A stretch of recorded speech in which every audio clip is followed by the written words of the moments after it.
Hello and welcome back to the Paris Motor Show. We are live on the Volvo stand. This is it. This is the V40 that we unveiled in Geneva. Have a little look at the bodywork because this is going to be an exercise in compare and contrast. The V40 has been joined by a couple of siblings. They are the variants, the R-Design and the Cross Country, two very different ideas for the V40, reflecting the different personalities of Volvo drivers. Now, normally in these webisodes, we have a look at the car on the inside and out, and we talk to the designer. We are going to do that, but something extra is we're going to get to drive the car. Well, I'm not going to get to drive the car, of course, but Jason Barlow has had his hands on the wheel. He's been up to Volvo's test track, and he's taken the R-Design and the Cross Country out. Let's have a look at him in the R-Design.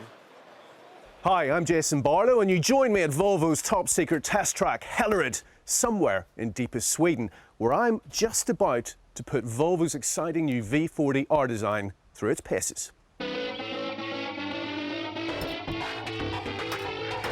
Well, obviously R-Design denotes sport, sportiness.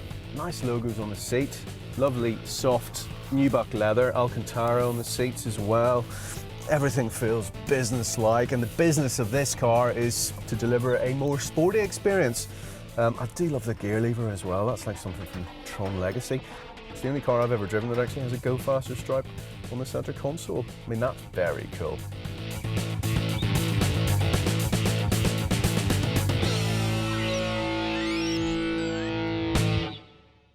So I think one of the key points with the R-Design package is that it's not just available on the top of the range 254 horsepower version of the new V40, which this one is, and very nice it is too. You can have R-Design elements on whatever V40 you have. In terms of how it drives, well, a guy called Robert Dahlgren had a hand in this car. He races for Volvo's Polestar team, and it's always cool whenever there's a racing driver helping to optimize the chassis settings in the car. So lower suspension on this, stiffer anti-roll bars. Generally everything's just a bit firmer, a bit meaner.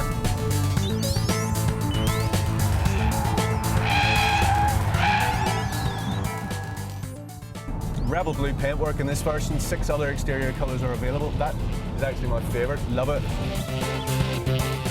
Of course, the dials. You can go elegant, eco or performance. You'll be pleased to hear that it's in performance mode at the moment. Outside lane of the high-speed bowl beckons.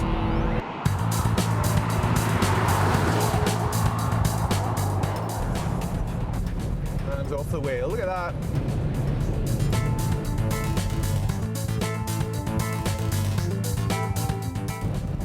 Only 220 kilometers an hour. Come on.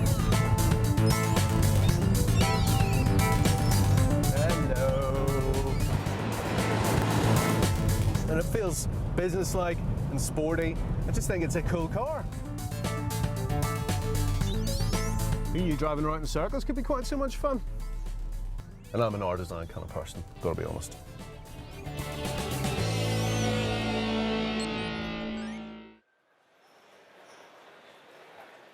The Rebel Blue R-Design is here at the Paris Motor Show. It's been the centre of attention, I can tell you, since the press conference an hour or so ago. And guess who's here? He's the man who ripped it around the test track. It's Jason Barlow himself. We can't get you away from this new car. It's a lot cooler in Gothenburg than it is in Paris Yeah, today. it's warm here, isn't it? You had fun. Jason, let me ask you, we heard your thoughts about the car. A general question. What are Volvo doing here?